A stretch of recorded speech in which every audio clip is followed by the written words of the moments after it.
गोडसे ने अदालत को यह बताया कि महात्मा गांधी की नीतियों और उनके कार्यों की वजह से भारत के लाखों हिंदुओं की जिंदगियां बर्बाद हो गईं और किसी भी महात्मा को यह अधिकार नहीं है कि वो भारत के टुकड़े टुकड़े करे या उसका विभाजन करे। लेकिन गांधी जी ने ऐसा किया और इसीलिए गोडसे ने उनकी हत्या की।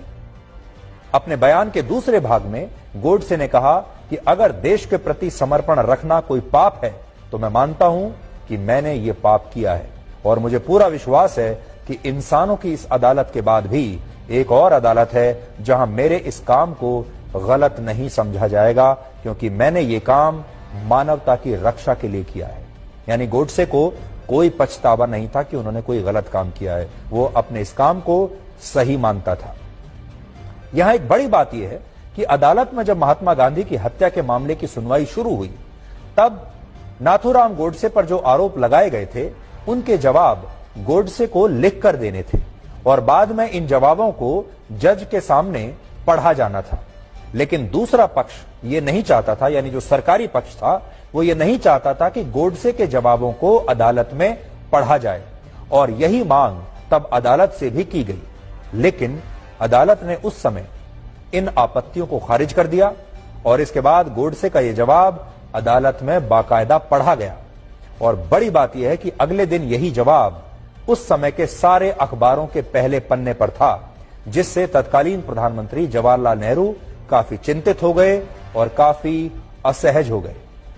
नेहरू को यह डर था कि गोडसे का पक्ष गांधी जी के प्रति देश के लोगों का नजरिया बदल सकता है, इसलिए वो गोडसे के बयान को सार्वजनिक रूप से प्रकाशित करने के खिलाफ थे और उन्होंने गोडसे के इन बयानों पर बाद में बैन भी लगा दिया था, प्रतिबंधित कर दिया था। और यह प्रतिबंध गोडसे के बयानों पर कई वर्षों तक लागू रहा। इसीलिए आज भी देश के ज्यादातर लोग ये नहीं जानते कि महात्मा गांधी की हत्या करने के बाद गोडसे ने अदालत में क्या कहा था। गोडसे ने महात्मा गांधी पर भारत का विभाजन करने और मुस्लिम तुष्टीकरण के गंभीर आरोप लगाए थे और इनका जिक्र अपने बयान के तीसरे अध्याय में गोडसे ने किया है। गोडसे ने कहा कि महात्मा गांधी ने कभी मस्जिद में गीता पढ़ने का साहस नहीं किया, क्योंकि वो जानते थे कि मुस्लिम इसके विरोध में खड़े हो जाएंगे। लेकिन हिंदू मंदिरों में उन्होंने कुरान पढ़नी जरूर शुरू कर दी थी, जिससे गोडसे को ऐसा लगा कि गांधी जी इस तरह से मुस्लिम तुष्टीकरण की राजनीति कर रहे हैं। हालांकि यहां एक तथ्य यह भी है कि महात्मा गांधी अपने जीवन काल में सिर्फ एक बार ही मंदिर गए थे। यह भी आप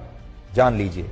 महात्मा गांधी अपने जीवन काल में एक बार मंदिर गए थे बस। और गोडसे का यह भी कहना था कि महात्मा गांधी हिंदू मुस्लिम एकता की बात करते थे, लेकिन उन्होंने हमेशा अंग्रेजों की बांटो और राज करो की नीति को ही आगे बढ़ाया और भारत को बांट दिया और उन्होंने भारत का विभाजन करने में ब्रिटिश सरकार की मदद की। गोडसे ने अपने जवाब में यह भी कहा कि महात्मा गांधी ने विभाजन के बाद भारत सरकार पर पाकिस्तान को उसके हिस्से के 55 करोड़ रुपए देने के लिए भी दबाव बनाया, लेकिन उन्होंने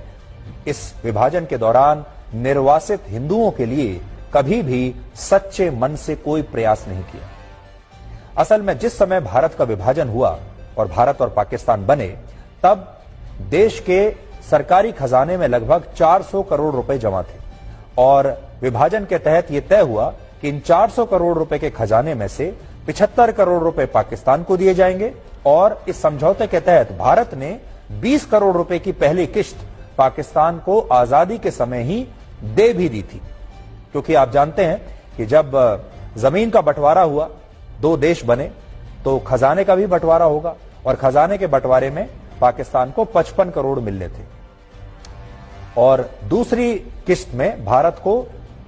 पाकिस्तान को 55 करोड़ रुपए देने थे। 20 करोड़ रुपए भारत पहले दे चुका था, तो टोटल 75 करोड़ रुपए पाकिस्तान को मिलने थे इस बंटवारे में। तो 55 करोड़ रुपए पाकिस्तान पर बकाया थे, जिनमें कहा गया कि ये हम आपको दूसरी किश्त में दे देंगे। लेकिन उससे पहले ही पाकिस्तान ने भारत की पीठ पर छुरा घोंपा और पाकिस्तान ने 22 अक्टूबर 1947 को कश्मीर पर हमला कर दिया और इसके बाद सरदार पटेल ने कहा कि अब जब पाकिस्तान ऐसा कर रहा है, जब तक पाकिस्तान कश्मीर की जिद नहीं छोड़ता तब तक हम उसे ये 55 करोड़ रुपए नहीं देंगे। और सरदार पटेल की बात बिल्कुल सही थी, क्योंकि अगर पाकिस्तान एक तरफ हम पर हमला कर रहा है, कश्मीर को हमसे छीनने की कोशिश कर रहा है, तो हम पाकिस्तान के बकाया 55 करोड़ रुपए क्यों दें, हम उस पेमेंट को रोक लेंगे, ऐसा सरदार पटेल चाहते थे। लेकिन महात्मा गांधी बीच में आ गए और महात्मा गांधी और नेहरू इस मुद्दे पर सरदार पटेल के खिलाफ हो गए और महात्मा गांधी ने तो यहां तक कह दिया कि वो किसी भी कीमत पर इस समझौते को टूटने नहीं देंगे और ये 55 करोड़ रुपए भारत को देने ही चाहिए।